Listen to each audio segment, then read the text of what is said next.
Que decisões importantes estão diante de você? Pergunte-se honestamente: como posso saber se estou fundamentando minhas escolhas e sentimentos ou emoções e desejos em oposição à palavra de Deus? Eu gostaria de ler o seu comentário. Comenta aí! Agora, tente imaginar você caminhando por uma estrada estreita e apertada. Ao longo da estrada existem muitos caminhos e atalhos que levam a diferentes direções. Alguns podem te conduzir a lugares que você não gostaria de visitar. Outros atalhos parecem muito tentadores e apelam para os sentimentos, emoções e desejos. Se, porém, você pegar algum atalho, qualquer um deles sairá da estrada certa e seguirá por um caminho do qual pode ser extremamente difícil de sair. Meu Deus do céu, já imaginou? O tema de hoje em nosso guia de estudos da Palavra de Deus é vontade disciplinada. Vem comigo!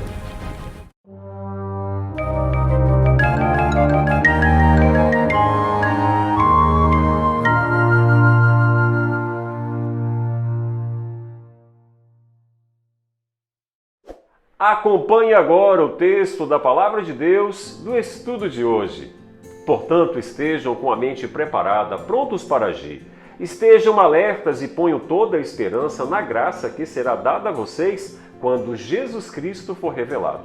1 Pedro capítulo 1, verso 13. A Bíblia, a Palavra de Deus, nos deixa bem claro que se não dominarmos a nossa vontade, nossos desejos e sentimentos, eles podem mentir para nós. Veja esse texto da Palavra de Deus. Enganoso é o coração mais do que todas as coisas. Jeremias 17, verso 9. Pedro entendia que a mente é o leme do corpo. Tire o controle da mente e seremos controlados por quaisquer sentimentos que sobrarem em nosso caminho. As cartas de Pedro visam estimular o cristão a uma vida piedosa e disciplinada. Talvez seja este o motivo pelo qual muitos não apreciam suas cartas. Muitos cristãos se orgulham de serem parecidos com Pedro, mas sempre com suas atitudes antes da conversão. Infelizmente, não apreciam seus ensinamentos resultantes da inspiração do Espírito Santo após a sua conversão. A primeira carta de Pedro, apesar de ilustre procedência, não é muito popular entre os cristãos, à exceção de umas poucas fórmulas que todos nós conhecemos, como a das pedras vivas ou a que o povo é sacerdote real. Saiba que o analfabetismo bíblico é um gigantesco empecilho ao reavivamento espiritual de cada cristão. Então, se anime, tome a sua Bíblia e leia para orientar a tua vida. O texto do estudo de hoje pode ser sintetizado da seguinte maneira. Primeiro, restaurado do desespero em que se encontrava, o cristão pode pautar a sua vida pela esperança, o qual não é qualquer esperança, é uma esperança viva. Essa esperança revigora em meio às adversidades impostas por uma sociedade alheia aos princípios divinos. O cristão espera em Jesus e aquele que prometeu vai sim cumprir a sua promessa. Segundo, libertos das correntes do pecado, o cristão sai da escravidão imposta pelo diabo para viver uma experiência de liberdade e serviço ao Salvador.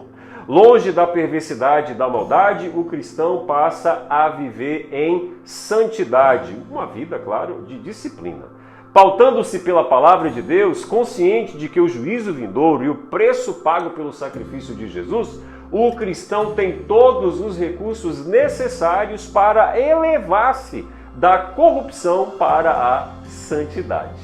Terceiro, livres do orgulho, do egoísmo e das correntes do pecado, o cristão que ama a Deus promove a união dos irmãos. A discórdia, desarmonia e confusão não mais caracterizam o verdadeiro cristão.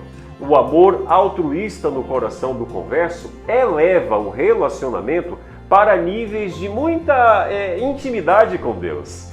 O segredo para uma vida cristã vitoriosa é ter sim a vontade disciplinada. E para isso, você precisa plantar e cultivar a semente da palavra de Deus em seu coração. Sem isso, é impossível ter uma vontade disciplinada. Que a minha, que a sua, que a nossa vontade possa ser disciplinada nos princípios que foram estabelecidos pela palavra de Deus e que Ele possa nos usar como um instrumento em suas mãos. Que Deus te abençoe!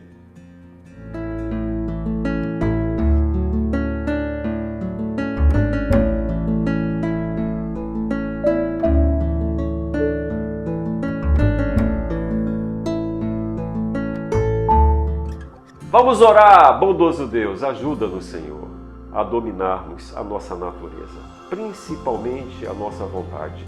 E não permita, Senhor, que os sentimentos, os desejos e as emoções dominem a nossa mente e o nosso coração. Nos dê um dia abençoado, é o que nós te pedimos em nome de Jesus. Amém. Fica com Deus, fique na paz. Maranata!